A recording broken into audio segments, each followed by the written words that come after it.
Hey everyone, Hallie Tally here, owner of Nights of Bytes. Today is Monday, September 24th, and I'm here with your daily business cybersecurity briefing. In the past few videos, I've talked about new viruses, new breaches, malware, etc.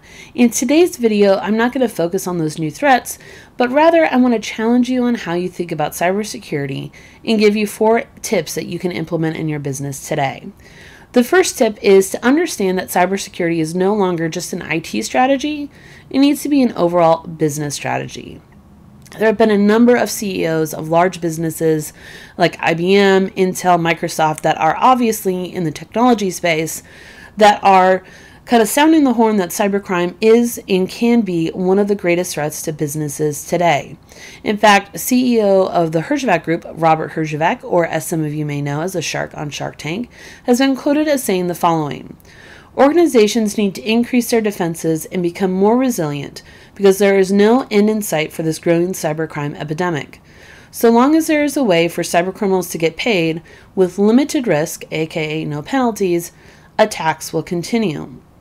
Which means that you need to understand that cybersecurity must be an overall business strategy.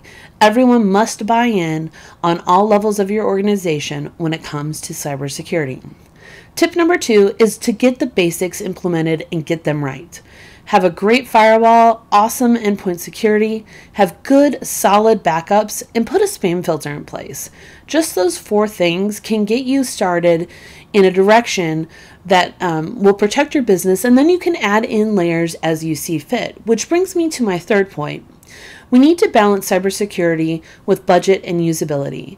And we need to ask ourselves when we're getting ready to put in a new security process or technology in place, that we evaluate, how does it affect the people in my business? How does it affect the processes that those people do when it comes to servicing my customers, selling a product, etc.? And finally, how will this new security layer interact with the technology that I already have in place? We don't want to put security in that actually hampers our business and almost makes it impossible for the people in the business to work and complete their jobs. We want to evaluate security in those respects so that we can make sure that we are, like I said, balancing defense with budget and usability. Tip number 4, and it kind of goes along with this mentality of it's not if you get breached, it's when. And we need to understand that there's no way to 100% completely protect yourself against cybercrime.